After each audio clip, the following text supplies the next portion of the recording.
Yeah, well, then I guess we'll get started. Welcome.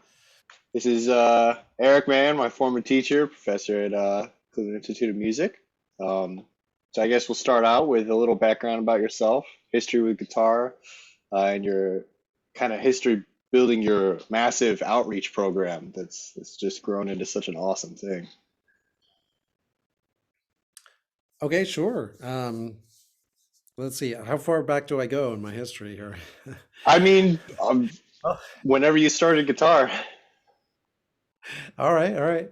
I started guitar at age 14, I think. Played a bunch of different styles. I played other instruments, and but guitar was the one that just really spoke to me, literally. It got me through some pretty tough times as a teenager. High school was pretty rough for me, and guitar kept me together, so to speak.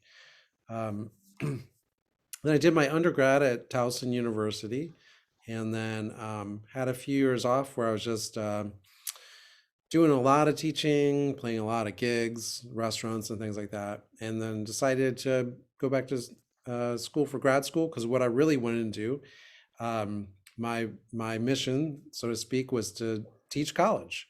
And so uh, I ended up moving to Cleveland in 2000 to get my master's at Cleveland Institute of Music, and I had a really amazing time there. I studied with John Holmquist and then with Jason Vio, and it was a really amazing education.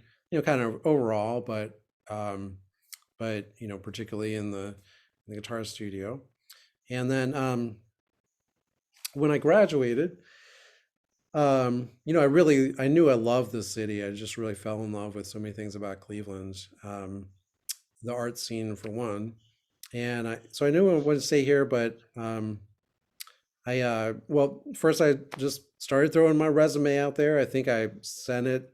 I think I called or mailed it to 50 colleges in you know, the huge area around.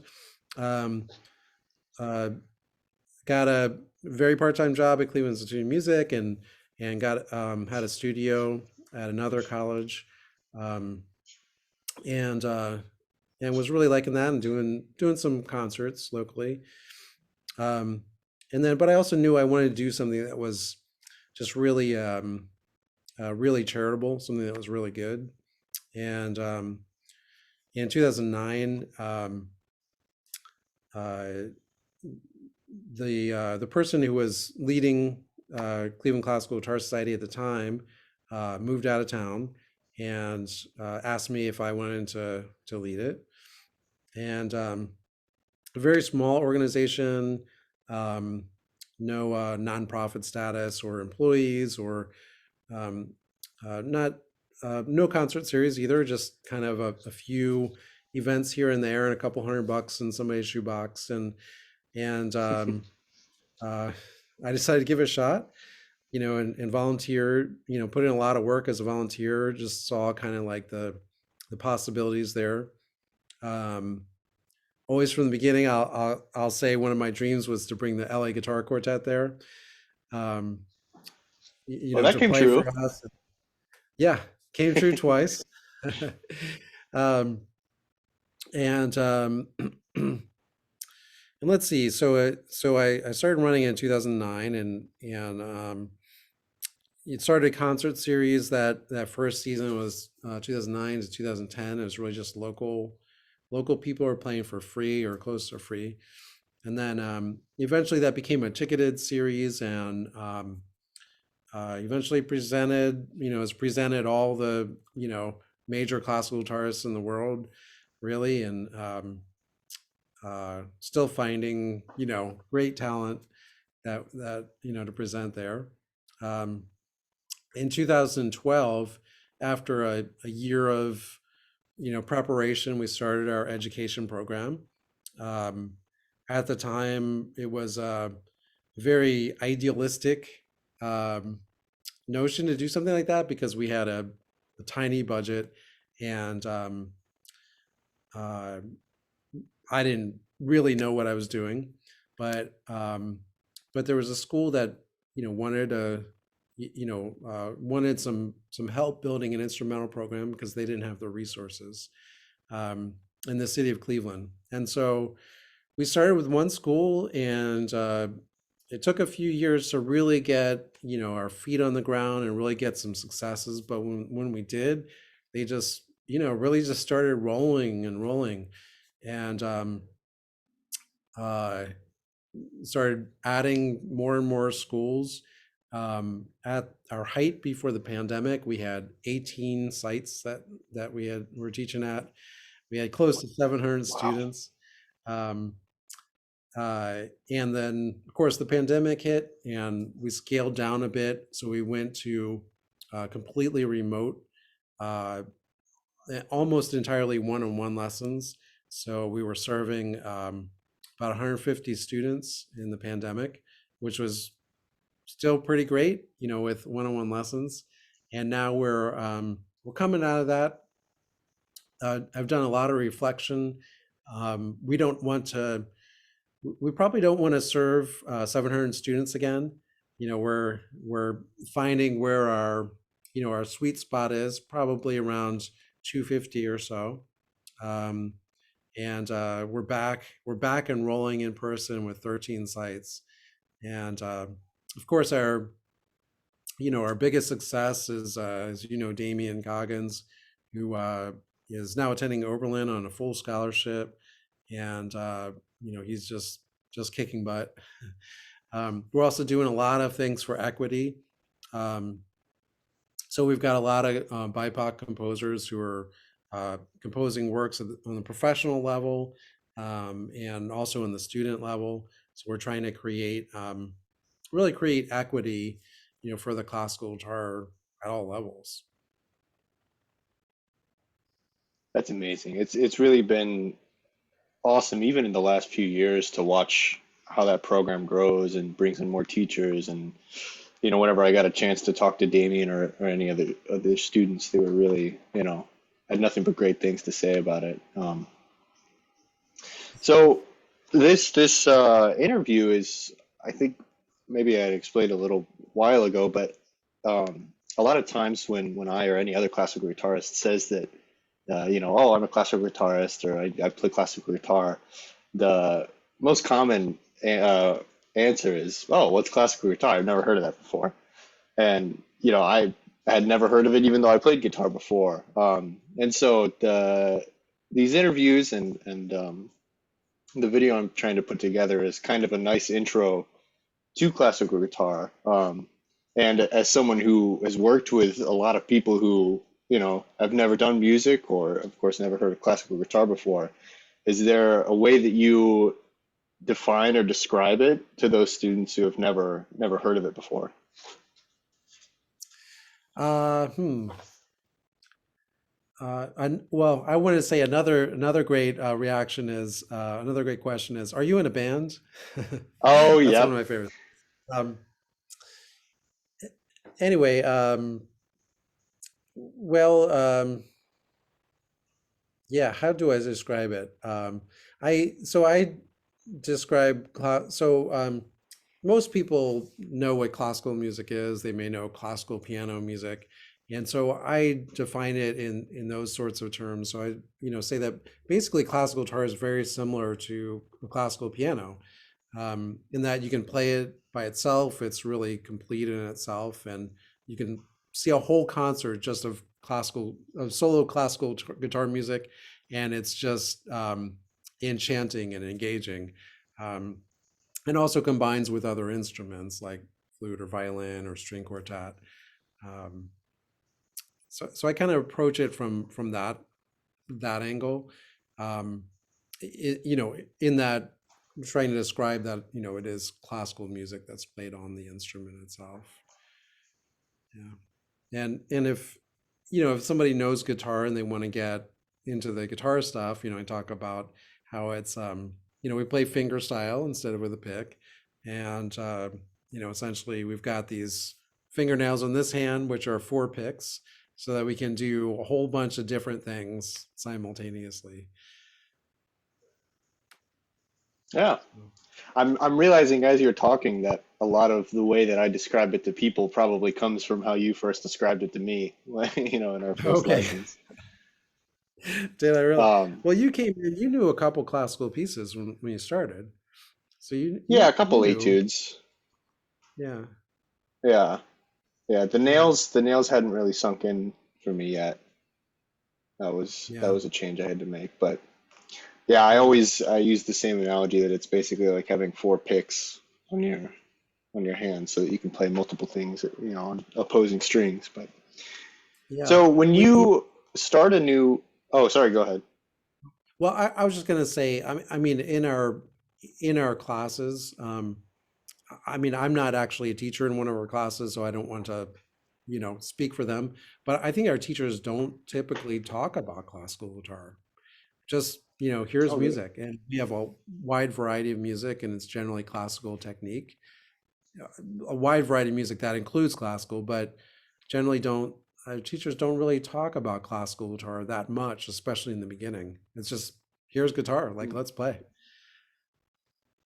Yeah, another one of the interviews I did, we talked about, how a lot of the music we play actually isn't really classical per se, or, like when we play like Felicidade by Jobim, it's more, a Brazilian choro kind of style, but it's still played with that classical technique, um, that kind of defines it as classical guitar, even though the music itself isn't really classical anymore.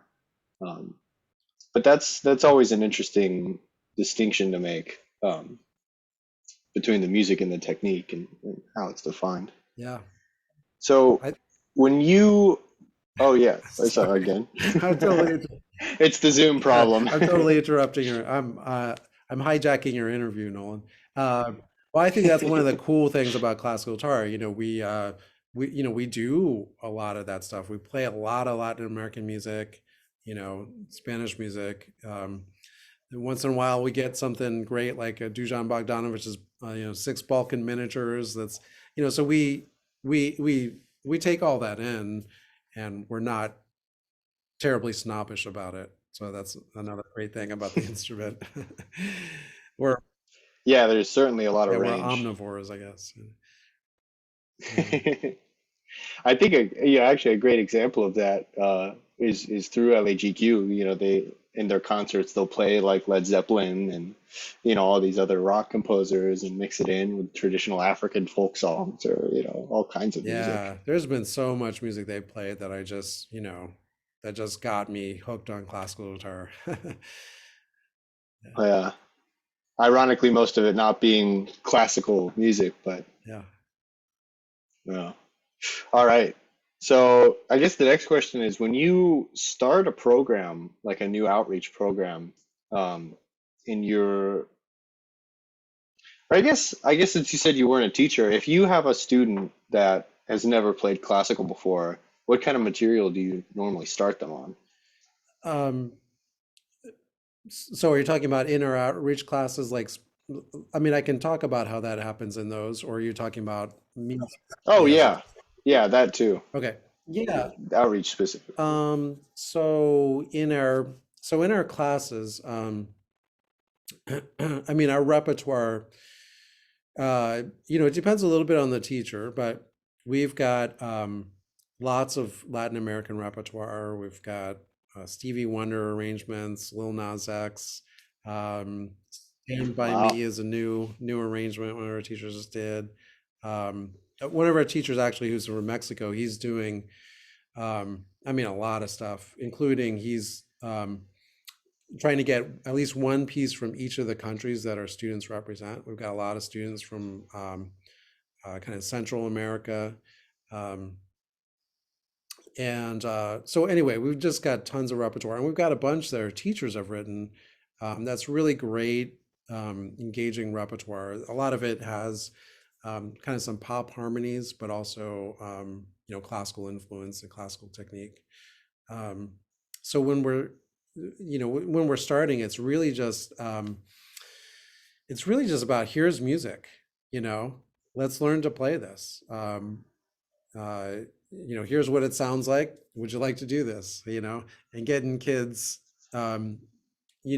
just really hooked from the beginning. I mean, one thing that we so in 2016, um, our our former director of education joined us, and that's one thing that I really learned from him that was different from really the way that I've taught, or that we had seen in that I had really seen before, which was just like get the kids hooked first, and then you sort of sneak in um, kind of the vegetables, the technique and stuff. He would compose stuff that was scales in it, but it was really neat repertoire and so forth. So he kind of sneak this stuff in and kind of reel in kids little by little, and then they I saw these kids that were really super engaged. Um, and that's the first step. If you got that, you don't really have to worry about anything else, honestly, Yeah. as long as you've got good teachers. Yeah. Yeah. Yeah, I think that's one back and forth we have in pedagogy classes, whether you teach technique kind of on its own through exercises or you learn technique through the rep you're playing. But what age range are you actually working with? We're doing mostly grades 5 through 8, but we have some as young as third grade. Sometimes we get a second grade class, and we have some high school students as well, but mostly fifth through eighth. Let me Yeah. see. Hmm. Yeah. And I do think I do think for somebody who's, fairly serious about it and who's already into it, I think technique exercises are a must. Um, but when you're first, when you're starting somebody out, or at least it's particularly in a classroom situation, which is how, our students typically start, you got to get them hooked first, uh, yeah. And I've also seen some neat things with our teachers where they make exercises fun, so they do some exercises. But in the first semester, it's more about, playing the music for sure. Right. Hmm.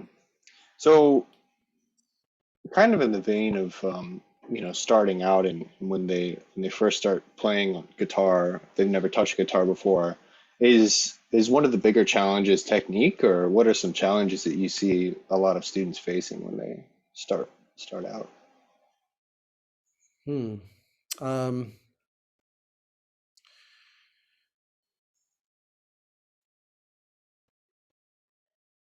so yeah, I guess in the classroom, oh, that's a good question. What are the biggest challenges? I guess there's always, um,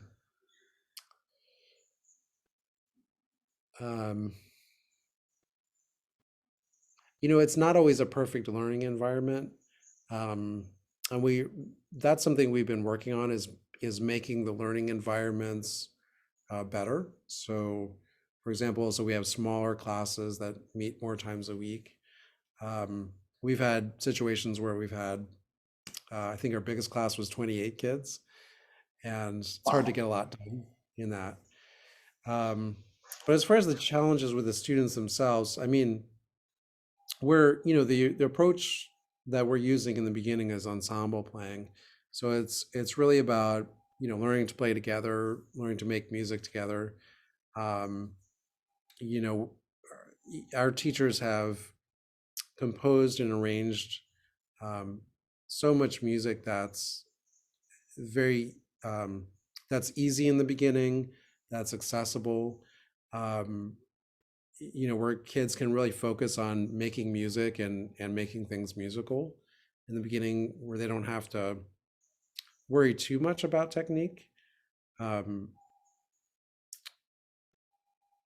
which is really really great. One of the challenges for sure is getting is a mixture of kids that when you get a mixture of kids that some have played before and some that are complete beginners, or someone joins the class halfway through the semester and they never played before, um, but they're composing music that accommodates that, often, and composing and arranging stuff where they can bring in someone who's just playing a super easy part along with people who are much more advanced. Um, I mean, certainly technique is challenging. Um, in the beginning when you're teaching in a classroom, for sure. Um, so, not everybody's playing with perfect technique. Well, nobody's playing with perfect technique in the beginning. Um, but we try and get them to where they're not doing anything that's, really harmful, um, and um, yeah, so I guess, kind of setting up the right learning environment, um, and then finding a way for kids to continue in a way that's meaningful, like finding that pathway that, if a kid wants to continue, they can just take off. Right. Do you guys do private lessons or one-on-one lessons with Yeah, we students? do. Uh, we um, we do them in person. Uh,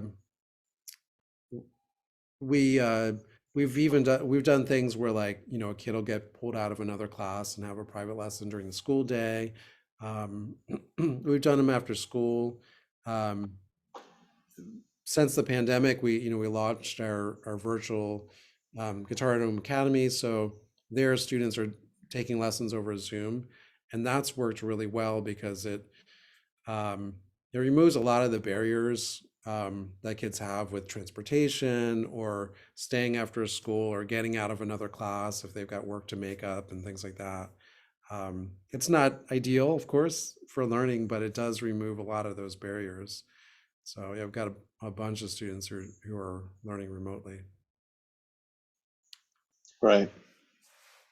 And whenever Hmm. somebody's, really, uh, shows a lot of interest, we always try and, do what we can to get those one-on-one lessons happening. Yeah. So you I mean, of course, you taught private lessons because I was one of your students, but when did you start teaching private lessons? Let's see. Um, in the last century, it was way back in 1995, I think. Yeah. Okay. And So around undergrad years? yeah, yeah. So I started. Uh, yeah, I started teaching some lessons when I was in my undergrad. And then right when I graduated, um, my teacher recommended me for this job at a music store where someone had left, and they had like 3 days packed full of students. Um, and I just got thrown in. I mean, I had a few lessons, but boy, that was something I was not prepared for at all. In fact, the students started dropping with flies, I will admit, dropping like flies. I mean, I had never been taught how to teach, so I didn't have pedagogy like you do. Um, I nobody had ever taught me anything about how to teach, and I think I assumed um, that because I had spent so much time and so much money learning how to play, that if I didn't know how to teach, then it was my fault, right? So I, like I felt like I should know how to do this. And I took over the studio of, a teacher had left who was much more experienced, who'd been teaching the students for years. I kept some of the students, some of them I kept, for many years after that.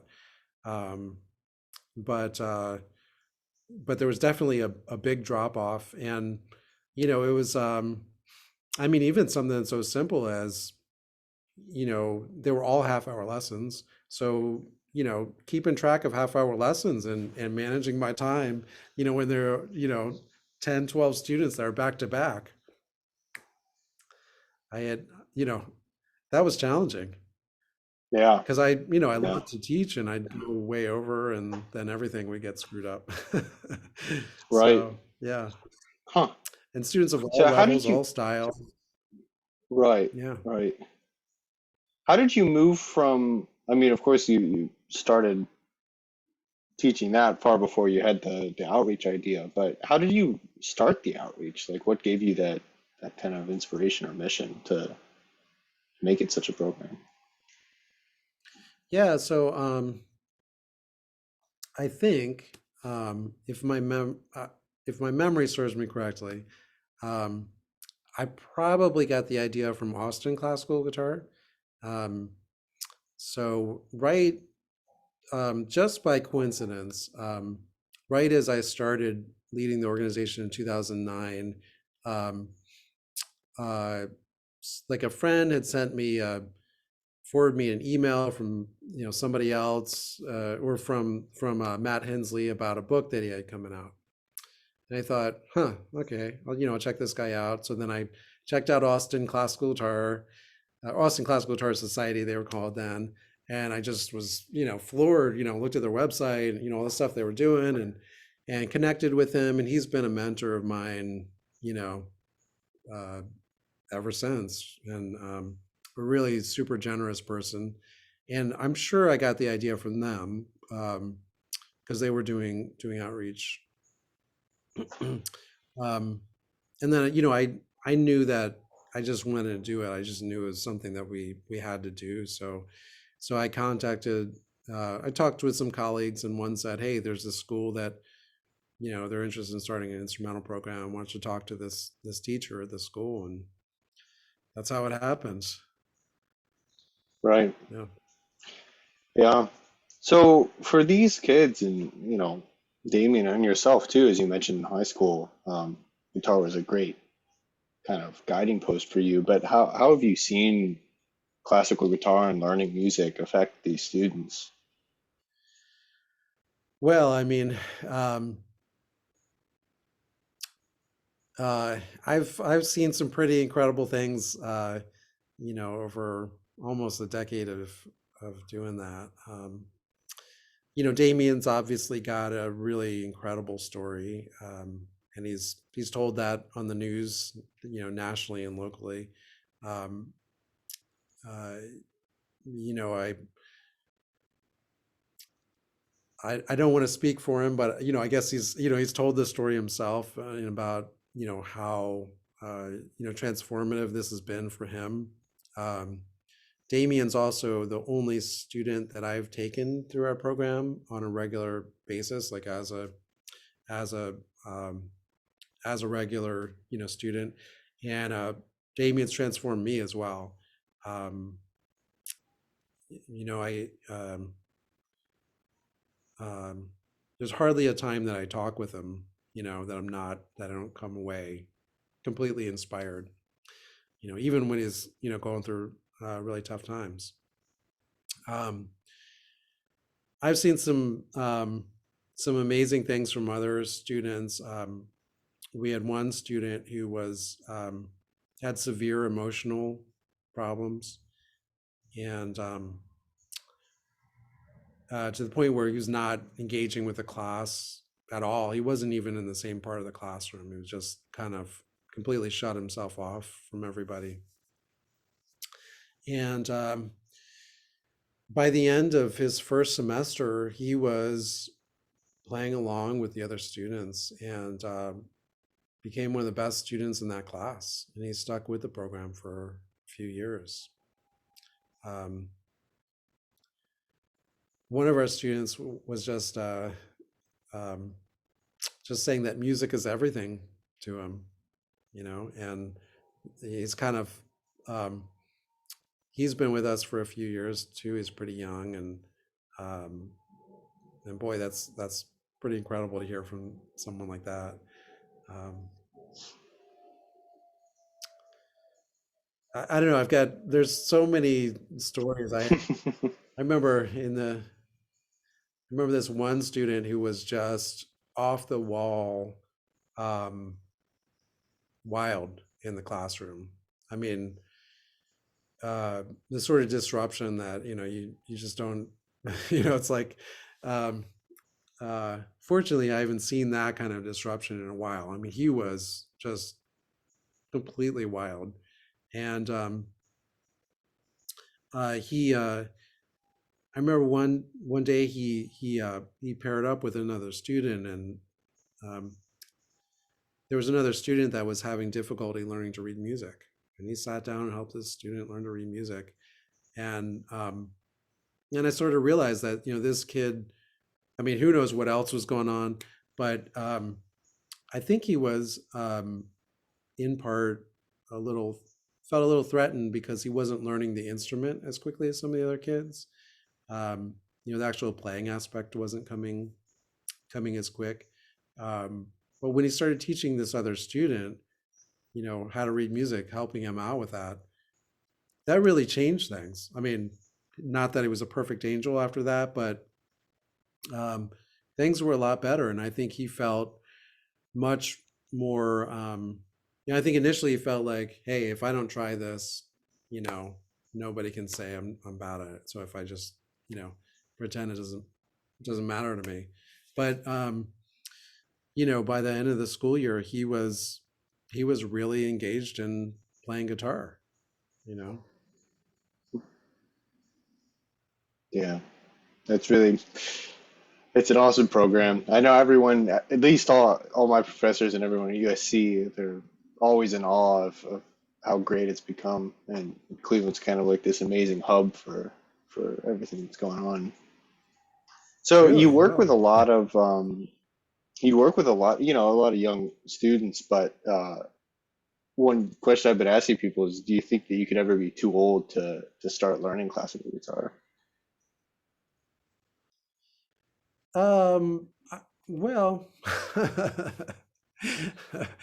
um, I don't. That's a great question. I don't know. I mean, there's a. I, I would say that yeah, there's probably a limit. Um, there's. I've had some students who were elderly, and with mixed results.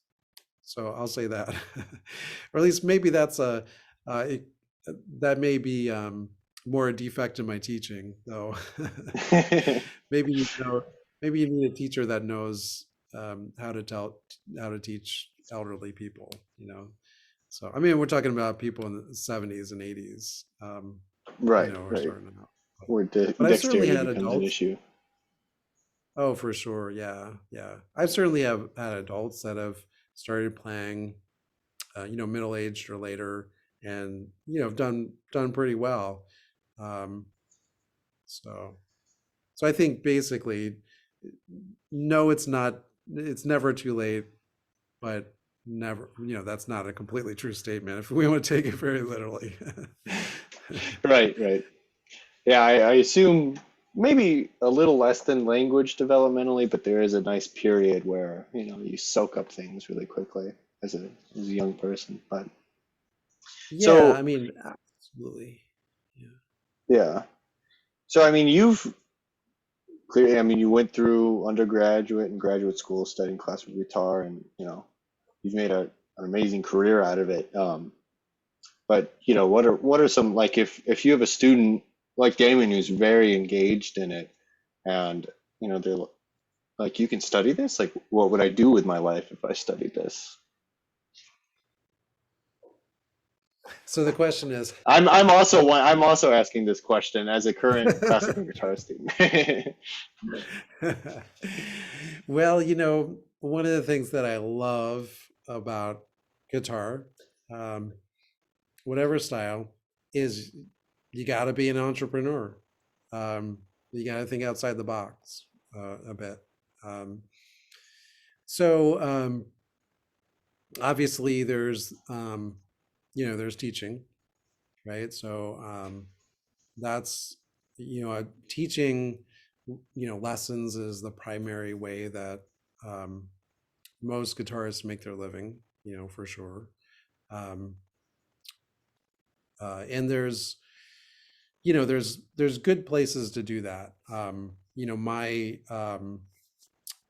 early days in the late 90s, I was teaching mostly in music stores, and there's some music stores that kind of have their stuff together, so to speak, and they're pretty good environments. but for the most part, music store is not, not kind of the end, right? Not your goal place.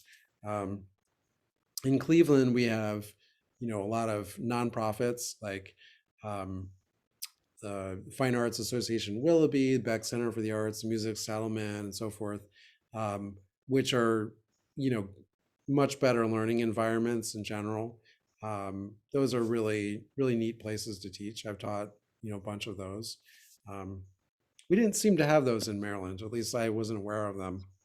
Um, Obviously there's college prep departments, which where you took lessons with me, those can be great environments. And then obviously there's, college. Um, Guitar tends to be adjunct positions, um, with, almost no possibility for any real benefits. But colleges, um, generally tend to pay more than other places do for teaching. So that's a and it's generally like a pretty neat environment. Um, so that's obviously a possibility. Um, there are also there's always gig opportunities, of course. Restaurants and weddings and that sort of thing. Um, and and concert opportunities. And then for those who are really creative, I think there's an increasing number of opportunities in the classical guitar world. Um, I'll just point to Austin Classical Guitar and all of the guitarists, that they've, you know, um, paid to come do stuff there. Um, from doing school outreach tours to playing all throughout the community to composing works, uh, I mean just all kinds of incredible things. And I think there's more and more organizations who are doing that sort of thing. um, there's obviously there's the opportunity to teach in the K through 12 schools as well, of course, to get um, a teaching license, or an alternative teaching license, so you can get like an alternative teaching license in your state, um, and that can present some exciting opportunities. Some states actually have guitar classes in the schools that are funded through the schools. Um, and I think that's becoming more common. And then there's of course nonprofits like us that employ teachers to go into the schools. Um, so anyway, there's a there's Yeah, a few of the all opportunities. kinds of. I, yeah, Hmm. guitarists have to to generally cobble things together, um, which I always found really fun to do. I in maybe like 2004 to 2010 or so, I was, I was doing, um, a number of concerts a year locally, and it was nice to be able to do concerts. And, I did some gigs. I kind of burnt out, you know, on that from doing so many back in Maryland. Um, I was teaching in a few different places, and I really enjoyed that. Um, I don't know how I stumbled into the job that I'm doing now. It just sort of happens, but I really enjoyed what I was doing for sure. I think that's about all the questions I have, but this has been really awesome. Thank you so much for talking with me, and I know just hearing about all the stuff you're doing is just really amazing for me personally, and I know a lot of people are gonna learn a lot through it. So thank you very much. Oh, thanks.